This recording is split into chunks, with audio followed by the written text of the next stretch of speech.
Are? Okay, what are you upset about?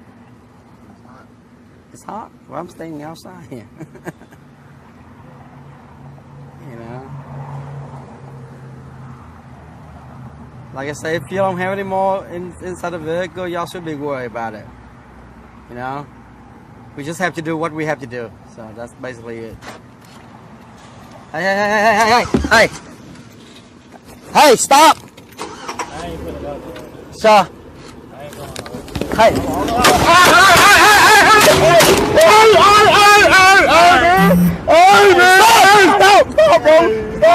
Stop the car, man! Stop the car! Hey, it's Jordan. I'm live in Arlington, Texas. We're outside a community meeting that just concluded. This meeting was about the killing of a 24-year-old African-American, O'Shea Terry. This happened on September 1st. O'Shea and his friend were pulled over for expired tags, and it quickly escalated into a police officer shooting into the vehicle through the window that was slightly open.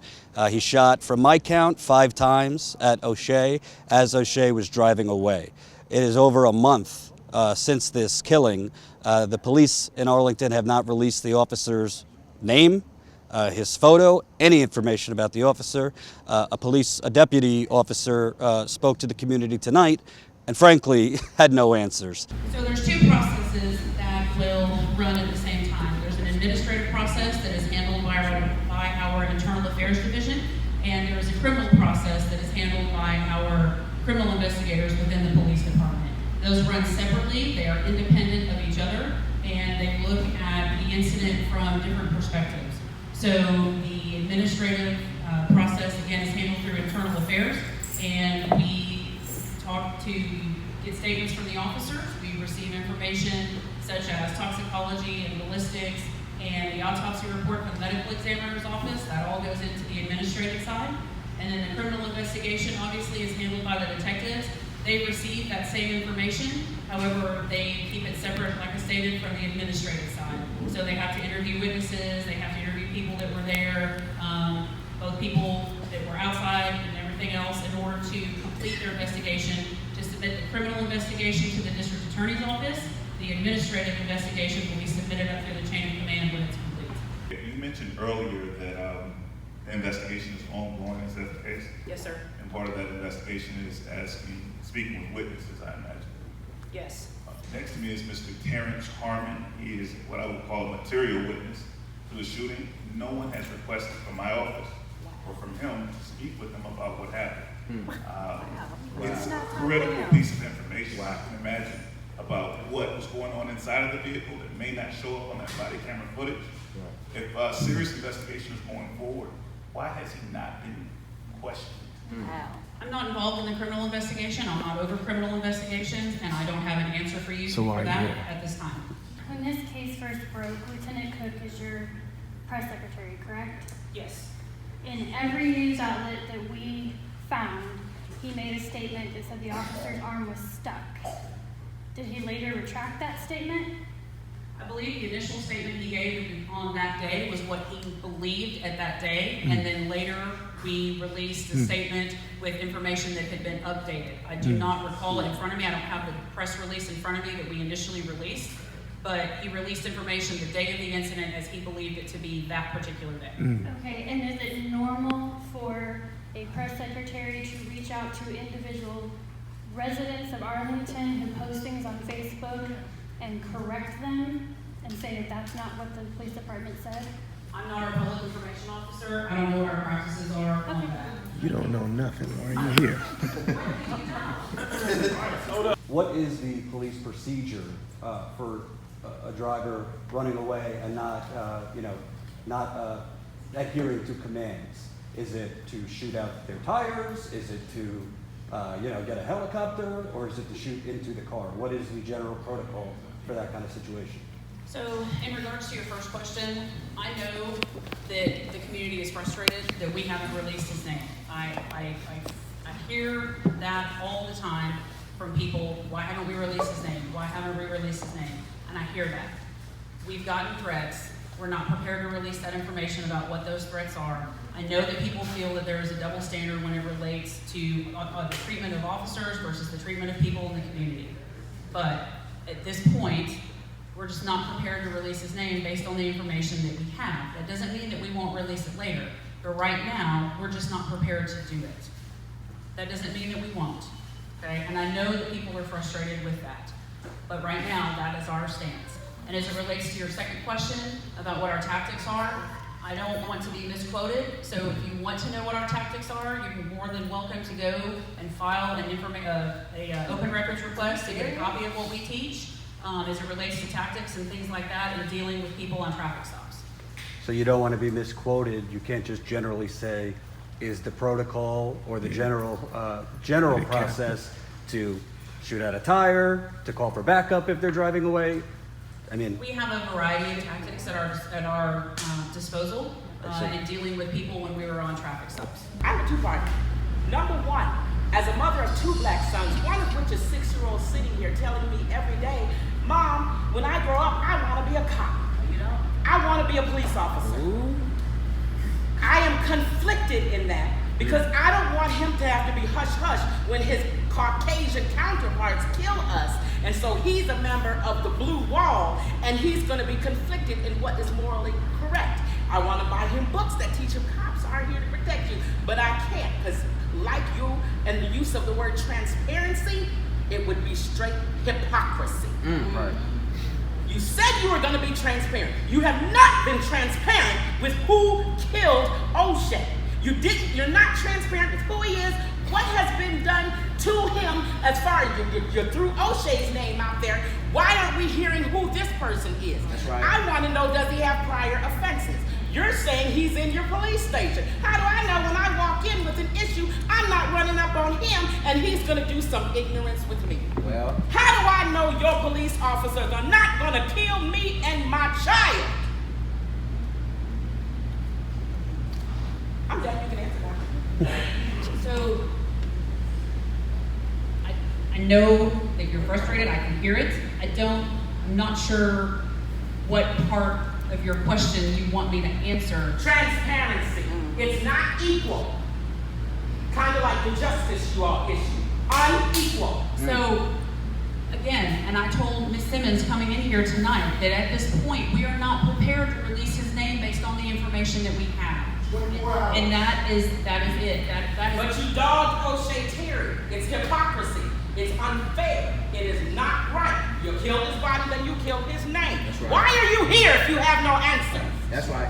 We want to know. Why are you here?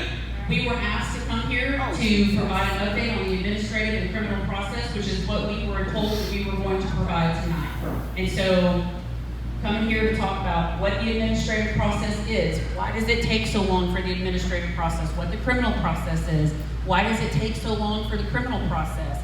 Because people have questions about that because they don't understand how it works and why does it take so long. And they invited you to be the solution, yet you have no solution. None. What you're hearing today is a community that is crying out to you to express to you the fear. The fear and the frustration when they're saying release his name to identify a murderer, it is not for that person to be identified. It's for you to address the fact that you need to protect and serve your community. You do not get the choice to nullify the existence of a human person because you are protecting another. What you're saying with that is that all lives are not equal. So what you need to do as a perspective from protecting and serving all of us who we fund you and your existence, your paycheck, you need to own up to the fact that all lives are equal. Furthermore, do more work to respect and acknowledge that as you serve us. I'm here with Lee Metzler? Merritt. Sorry. Lee Merritt. And Terrence Harmon, you were in the car with O'Shea. And I just wanted to ask first and foremost, this question doesn't get asked that much. Can you talk about O'Shea as a person? Who was he? What kind of guy was killed at only 24 years old? He was a goofy guy, man. Somebody fun to be around. Like when you're around him, you're gonna smile. You're gonna get a lot of laughs. I'm talking about like the terrorists. He was a good person all the way around. Like anything we did, he was with it. Whether it was swimming, hooping, going to the mall, going to the club, whatever. Like, you know, like we just we were just good friends, and just not only us. You know what I'm saying? He left a lot of more brothers that cared for him. You know what I'm saying? That was there for him. We was all there for each other, and I know that like I could call him for anything. You know, so it's just not like I lost somebody. I lost my brother. And what's interesting to me, just as like a white dude who's been pulled over for like expired registrations and things like that, they don't call another officer. And when the police officer, has to go back to the car, they just leave me there. Like there's not another officer there. Can you kind of talk about step by step? There was originally one officer talking to O'Shea through his window in the driver's seat. They were communicating. It wasn't escalated from that officer. O'Shea was transparent that they had marijuana in the car, and that was that. It didn't escalate until the second police officer. From your lens as the attorney, was there any grounds for him, the second officer, to jump on the vehicle and then to shoot inside when O'Shea was driving away?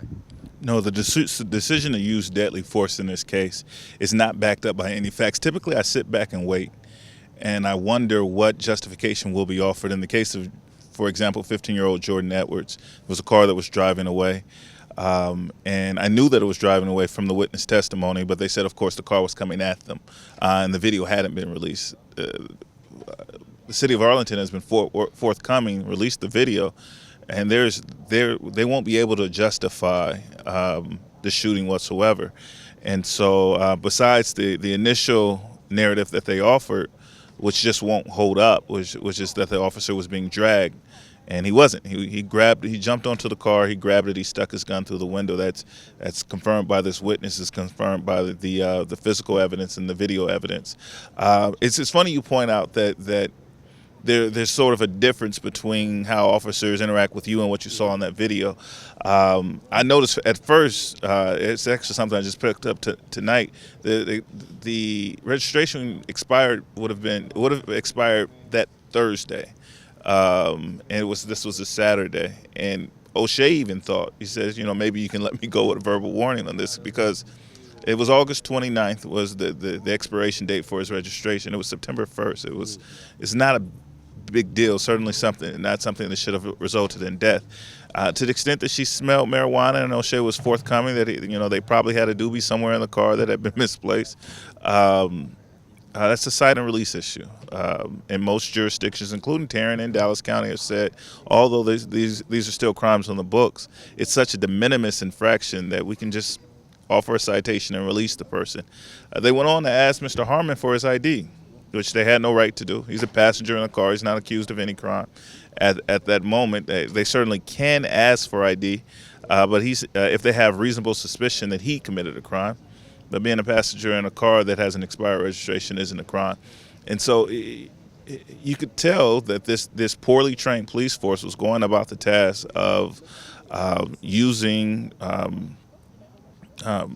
racial assumptions to escalate a situation in a way that eventually resulted in this young man's death. And for the benefit of the audience, because they wouldn't let media cameras inside, which is a whole other story, we couldn't shoot most of this. I asked, and other people asked, the police officer here from the Arlington PD, what is your protocol if someone is driving away from a police officer without permission? Is it to shoot inside the car? Or is it to shoot the tires out? Is it to call for backup and you have a police chase? I was told she didn't want to be misquoted. In your experience, obviously people drive away from police. It's not advised, but it happens. Right. Is there what would be the training in that situation? There are general orders in the city of Arlington for the Arlington Police Department that are consistent with the national motto. If you suspect a person is leaving an investigation unlawfully, fleeing, then you have a couple of options. None of those include using deadly force to stop the person from leaving. In fact, a Dallas County jury just concluded that using deadly force to prevent a car from leaving an investigation is murder. And they decided that in the case of Roy Oliver. And so what he committed there is clearly murder. What should have happened is when he saw that car about to pull off, he can give the order that he gave, which is, hey, don't do that, no, And if the car chose to continue to leave, and we're not sure that would have happened, but if the car chose to continue to leave at that point, he simply would have called it in. He already had his name, his birth date. They were running the information in the car. They would call into a supervisor and say what the young woman you hear her doing on her phone, clear the line. I have a car that just pulled off. Should I pursue? And a supervisor would likely call back. What was the stop about? And the answer would be expired registration. They would tell them, do you have the information? Don't create an additional danger to the public by pursuing them. We'll pick them up later. It would have been as mundane as that. They would have found Mr. Terry at some other time, maybe arrested him at that time, maybe gave him a citation. But it certainly wasn't an offense that warranted execution.